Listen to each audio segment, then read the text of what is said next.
जहरीली शराब से हो रही मौत को लेकर के लगातार पहले भी सवाल उठाते आ रहे थे और आज भी सवाल उठा रहे हैं।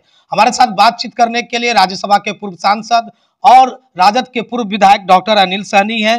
सरकार को लगातार घेर रहा है और जिस तरह से आप घेर रहे हैं, लोग कह रहे हैं कि आप पार्टी पाला बदलने वाले हैं। क्या सही में आप पाला बदलने वाले हैं, महागठबंधन से एनडीए में जाने? पहले शराबबंदी को लेकर के क्यों घेर रहे हैं सरकार को? हम सरकार को घेर नहीं रहे, सरकार को नसीहत दे रहे हैं कि आम जन के हित में पिछड़ा, शोषित, उपेक्षित, गरीब, गुरबा, अति पिछड़ा के जो लोग परेशान हो रहे हैं, मजदूर परेशान हो रहे हैं, डेली काम करने वाले लोगों को जो परेशानी का सामना करना पड़ रहा है, उनके बाल बच्चों को सामना करना, उनके परिवार को सामना करना पड़ रहा है। आज जहरीली शराब के कारण जो बिहार में हजारों लोग मर गए और उसका परिवार का क्या हाल है, उसका कोई देखने वाला नहीं, कोई सूद लेने वाला नहीं है। इसीलिए हम सरकार को नसीहत देते हैं, हम सरकार को घेरते नहीं है। जहां तक दूसरे दल में जाने की बात है, तो यह कहीं से भी इसमें सत्यता नहीं है। अगर गरीब, गुरबा, अति पिछड़ा, शोषित, उपेक्षित के हित के लिए मुझे कहीं जाने की जरूरत नहीं है। अगर ऐसा जरूरत आएगा तो हम एक अलग संगठन खड़ा कर और विरोध करेंगे। लेकिन जिस तरह से आप विरोध कर रहे हैं तो सरकार में आप भी हैं, सरकार के ही खिलाफ बोल रहे हैं। सरकार में कहाँ लिखा हुआ है कि गलत अगर सरकार में हो रहा हो, आम जनता के भावना के साथ खेला जा रहा हो, सरकार तो कर रही शराबबंदी, उसका विरोध नहीं करना है। ये तो हमारे जयप्रकाश बाबू बोले थे जब हम लोग छात्र आंदोलन में जब शरीक हुए थे। अब उस समय छात्र आंदोलन में हम लोग डिब्बा सुलते थे, बूट पालिश करते थे लोगों के जूता पर छात्र आंदोलन में। तो उस समय जब जयप्रकाश बाबू आए थे चक्कर मैदान में, तो उनका भाषण हम सुनने के लिए बराबर जाते थे और अमूल वाला डिब्बा में 5 पैसा 10 पैसा सुलते थे। तो जयप्रकाश बाबू बोले हुए हैं, सत्य कहना यदि बगावत है तो समझो मैं भी बागी हूँ। तो ये जयप्रकाश बाबू के शब्द है। आप जो बोल रहे हैं वो मान रहे हैं कि सत्य है? भाई जो अभी देख रहे आदमी मर रहा है वो सत्य है कि नहीं? जहरीला शराब पी के लोग मर रहा है कि नहीं? आखिर जहरीला शराब आ कहाँ से रहा है? जब पूरा पूर्ण रूपेण आप बंदी किए हुए हैं, इतना ड्रोन चला रहे हैं, इतना हेलीकॉप्टर चला रहे हैं, पूरा पुलिस प्रशासन को शराबे में लगाए हुए हैं, तो जो है सो आखिर मर कहाँ रहा है आदमी? हर महीने महीने घटना होता रहता है। अभी 55 के ऊपर चला गया छपरा में। तो ये सब सारी बात है। तो हम तो नसीहत देते हैं सरकार को। अगर उस पर जैसे जो नसीहत दिए थे कि गरीब गुरबा इससे परेशान होता है, तो नीतीश जी संज्ञान लिए हैं। उन्होंने कहा है कि पुलिस को निर्देशित किए हैं कि गरीब गुरबा को जो नहीं पकड़े, जो कारोबारी है उसको पकड़े। आज के पेपर सब में छपा हुआ है। वो तो लगातार नसीहत दे रहे हैं कि गरीब गुरबा को न पकड़े कारोबारी, लेकिन जो पकड़ाता है उसी को कारोबारी बना देता है पुलिस। इस पर क्या विचार है आपका? देखिए, जिस प्रकार से कारोबारी बना देता है, अब तो जैसा नियम बना हुआ, जैसा धारा बना हुआ है, उस धारा के अनुसार किसी को भी पकड़ के बंद किया जा सकता है शराब में। उसका जो है सो चरित्र खत्म किया जा सकता है। मानते हैं कि इसमें अच्छे व्यक्ति भी पकड़ाया है या? बहुत सारे अच्छे लोग भी पकड़ाए होंगे। जो अब रिकॉर्ड में जब आ गया कि शराब पिए हुआ है, चाहे 5 बोतल 4 बोतल रखे हुआ है, यहाँ धारा बिहार में है, तो इस पर तो हाई कोर्ट और सुप्रीम कोर्ट भी कुछ संज्ञान ले रहा है। अच्छे लोग भी जा रहे हैं शराबबंदी के आड़ में जेल। अच्छे लोग को फंसा करके भेजा जा रहा है। अच्छे लोगों का जो अगर वो पीते हुए पकड़ाते हैं तो वो भी जाइए रहे। नहीं, कुछ लोग कह रहे हैं कि बिना पिए हुए भी फंसा दिया जाता है शराबबंदी में। ऐसा बात तो कोई आजकल तो कोई मशीन निकला हुआ है जो जांच लेता है। तो जांचने वाला आदमी के साथ उसके साथ गवाह को रहता है।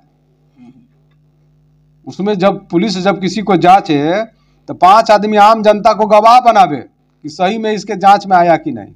ये तो ठीक है, मगर जांच जहां होता है वहां तो पुलिसकर्मी ही रहते हैं। तो पुलिसकर्मी रहते हैं तो उसी में हेरा फेरी है। इस सरकार को अगर सही रूप से किसी को अगर नहीं पकड़ना है तो जहां पर पकड़ता है वहां का स्थानीय 5 लोगों को उसमें गवाह बना, वहीं पर जांच हो, वहीं पर 5 आदमी का गवाह का दस्तखत भी हो। 5 आदमी का जब गवाह का दस्तखत होगा तो पुलिस गलत नहीं करेगी। आज जो आप आरोप लगा रहे हैं कि अच्छे लोग भी चले जाते हैं, ये लोग कहते हैं, चाहे कोई भी कहता है। आपके माध्यम से आप हमसे सवाल किए, तो इसके लिए तो यही ना सलूशन है कि कोई भी व्यक्ति अगर पकड़ाता है तो उसको जो मशीन जो है, जो शराब जांचने वाला मशीन है, उस मशीन का जब जांच हो तो वहाँ पर 5 आदमी जो है सो वहाँ के स्थानीय जहाँ पर पकड़ा है उसका स्थानीय 5 आदमी का उसमें गवाही बनावे। टिकट न मिलने के कारण अनिल सहनी की ऐसे जुबानी जंग जारी है, ऐसा लोग कह रहे मैं हैं। तो पहले ही कह चुका था कि जब तक हम निर्दोष साबित नहीं होते हैं तब तक मैं या मेरे परिवार का कोई आदमी नहीं लड़ेगा। तो टिकट मिलना न मिलने से इसमें क्या है सवाल? क्या अब हमको टिकट नहीं मिला थे? सच्चाई को हम तो भ्रष्टाचार के खिलाफ संसद में बात को उठाए थे, और जितना भ्रष्टाचारी लोग था और जितना मतलब कि यह टिकट का जो रैकेट जो चलता था उस सब के चंगुल में उस सब गवाही बन गया, हमको फंसा दिया गया। तो फंसा दिया था, सत्य को परेशान किया जा सकता है, पराजित नहीं किया जाता है। हम लड़ाई लड़ रहे हैं सत्य की। अनिल सहनी को टिकट नहीं मिलता है। अनिल सहनी 1-2 बार जाते हैं कुरनी क्षेत्र में, लोग उसके बाद कहते हैं कि अनिल सहनी आखिर काहे नहीं है। तो क्या लगा वहाँ जाने का? हम तो 2-3 दिन हम घूमे थे, उसके बाद कहाँ चले गए? हमारा केस वाला डेट वगैरह था, उसमें हम दिल्ली चले गए थे। तो लोग को आप बता सकते हैं कि आप दिल्ली गए थे? दिल्ली में थे, ये थे, सब लोगों को मालूम है। तो आप चुनाव में मतलब समर्थन था ना, चुनाव में महागठबंधन? हाँ, पूरा समर्थन था। उसके बाद भी अब कहाँ चूक हुआ तो समझ कहाँ चूक मानते हैं? ये चुनाव आपका महागठबंधन हार जाती है। अब आप जनता से न पूछिए कि कहाँ चूक हुआ। वही शराब का मामला है। शराबबंदी के कारण भी लोगों ने और पासी समाज ने स्पष्ट रूप से वोट नहीं दिया, जिसका 12-13 हजार वोट कुरन्नी में था। वो एक विरोध किया। नीतीश कुमार जी के सभा में इसका विरोध हुआ कि पासी समाज के पेट पर लात मारा गया है तारी पर रोक लगाकर। तो ये सब बहुत बड़ा फैक्टर था, जिसके कारण से कई कारण थे। सिंडिकेट का मामला था, कौन सिंडिकेट से लेकर, और जब हमने इस बात को उठाया, मुख्यमंत्री जी के सवाल जब किया, तो मुख्यमंत्री जी अपने भरी सभा में बोले कि कोई हम अनिल सहनी जी हम पर आरोप लगाते हैं, हमसे इस्तीफा मांगते हैं, तो कोई हम थोड़ी कुरन्नी का हम टिकट लिए थे। कुरन्नी का टिकट हमने नहीं लिया। कुरन्नी का टिकट ललन सिंह जी लिए। कुरन्नी का टिकट ललन सिंह ले लिए, अपने जनता दल अधिवेशन में बोले वो। और जो अनिल सहनी जी हमारे अथी में बोल रहे हैं, बयान दे रहे हैं, तो उनको राज्यसभा कौन भेजा? और उनके पिताजी को राज्यसभा कौन भेजा? ये तो पेपर में भी छपा, और उसी में छपा हुआ है, वही पेपर में फर्स्ट पृष्ठ पर, कि कुरन्नी का सीट हमने नहीं लिया, ये ललन सिंह सीट लिए और यही उम्मीदवार बनाए। हम तो उम्मीदवार को जानते भी, ऐसा बोले। जब इतना स्पष्ट तक मुख्यमंत्री नीतीश कुमार बोल दिए, तो उसके बाद हमको क्या बचता है उनके खिलाफ बोलने के लिए? मानते हैं कि वो आपके पिता को भी सम्मान किए थे, आपका भी सम्मान किए हैं और एहसान किए हैं, उसको मानते हैं। मगर अनिल सहनी एहसान के पिंजरा में नहीं है। अनिल सहनी आप जो हमको बनाए, हम पर जो एहसान किए थे, एहसान के पिंजरा जो है हमारे ऊपर कोई नहीं रह सकता है। एहसान का पिंजरा गुलामी से कम नहीं होता है। तो हमारे बोलने पर कोई, आज़ादी पर कोई हमको फलना पद दे दिए, फलना चीज दे दिए, और यह कहा कि फलना आदमी टिकट लिया, हमने टिकट नहीं लिया, और फलना आदमी ने उम्मीदवार बनाया, तो इससे हमको कोई मतलब नहीं है। हमको मतलब है कि अति पिछड़ा समाज का, शोषित उपेक्षित गरीब गुरबा का जो हनन हो रहा है, जो उनका जो है सो नैतिक अधिकार को जो छीना जा रहा है, उसके लिए मैं बराबर संघर्ष किया है और करते रहेंगे। हम अमर शहीद जुब्बा सहनी के परिवार से हैं। उन्होंने देश का आज़ादी के लिए जो है सो फांसी पर चढ़ गए थे, और 112 लोगों को उन्होंने आज़ाद कराया था अपना स्वीकृति बयान से। हमारे पिता स्वर्गीय महेंद्र सहनी जी आजीवन जो है सो गरीब गुरबा के सेवा करते रहे, और अंतिम समय तक, मरने समय तक वो गरीब गुरबा का सेवा करते रहे। उसी प्रकार से उन्हीं लोगों के पद चिन्हों पर चलकर उन्हीं गरीब गुरबा का हम सेवा करते रहेंगे। और जो है सो अति पिछड़ा के मान सम्मान और गरीब गुरबा के मान सम्मान और उनका अपमान होगा तो बराबर हम बात को उठावेंगे, जरूर उठावेंगे। मुकेश सहनी की जनाधार घसक गई, ऐसा लोग कहते हैं। आप मानते हैं कुरनी में मुकेश सहनी? देखिए, किसी का कोई जनाधार घसकता नहीं है। जनाधार घसकता है उनके अपने कारण से, तो मान लीजिए कुरन्नी में खड़ा हुए, वोट तो लाए, अच्छा वोट लाए। वोट लाए तो उसमें कुछ वोट स्वर्ण समाज का भी है जो प्रत्याशी से जुड़े हुए थे, लेकिन जिस तरह से मलाह की आबादी वहाँ है तो मलाह की आबादी के हिसाब से वोट आना चाहिए था ना, आया नहीं है तो जनाधार तो घसका ही।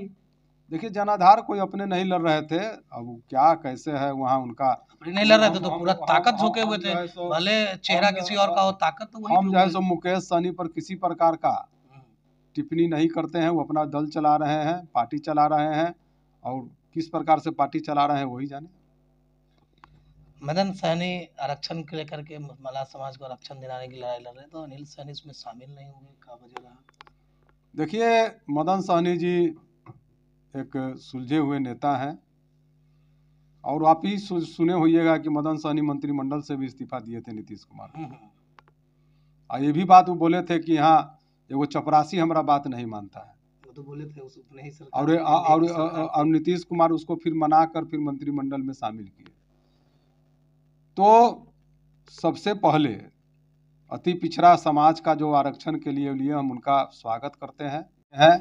और तो सबसे पहले तो यहाँ अति पिछड़ा को अपने पार्टी में जो मैंने मांग किया था जनता दल यू से कि पार्टी के पदाधिकारियों में आरक्षण दीजिए अति पिछड़ा को, और जितना उम्मीदवार बनाते हैं उसमें अति पिछड़ा को जनसंख्या के अनुसार दीजिए। 35% जनसंख्या है, तेरे मान लीजिए नौकरी में ना आपको हम दे दीजिए, संविधान का है, मगर पार्टी में तो आपको तो देना चाहिए। तो मान लीजिए आप 100 आदमी को अगर लड़ाते हैं तो 35 को उसमें अति पिछड़ा को दीजिए।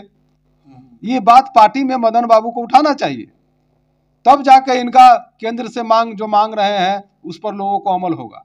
नहीं तो यह हवाई है, सिर्फ हम किसी को बदनाम कर अपने पार्टी में बात को, हम यही बात को ना उठाए थे नीतीश कुमार जी के समक्ष, मांझी जी उस समय मुख्यमंत्री थे उनके समक्ष, शरद यादव जी राष्ट्रीय अध्यक्ष थे उनके समक्ष, मैंने यही बात उठाया था कि आप जो है सो बस के परमिट में अति पिछड़ा को आरक्षण दीजिए, शराब के ठेका में अति पिछड़ा को आरक्षण दीजिए, आप जो है सो स्टाम्प वेंडर का जो अति होता है की सभी योजनाएं में आरक्षण दीजिए। मैंने यहाँ तक कहा था कि नीतीश आदरणीय सभी सम्मानित नेता यहाँ मंच पर बैठे हुए हैं, कर्पूरी जी की जयंती है 15 तारीख को,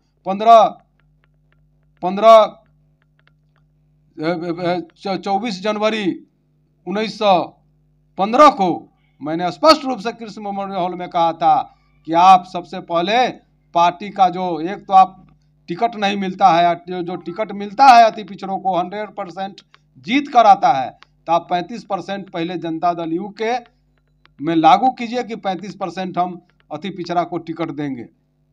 मैंने मांग किया था, मन से कहा था कि मान महाराज का मिर्जा खेले होली, वोट हमारा 35%, हम जिसको वोट देते हैं वो जीतता है, और उसी को आप आदमी को आप टिकट नहीं देते हैं तो टिकट दीजिए। तो खाली एगो MLC या राज्यसभा दुनिया जान बनाकर कि अनिल सहनी को बना दिए और पूरा प्रतिनिधित्व करे, और एगो चपरासी का भी काम नहीं हो जो मदन सहनी जी बोले।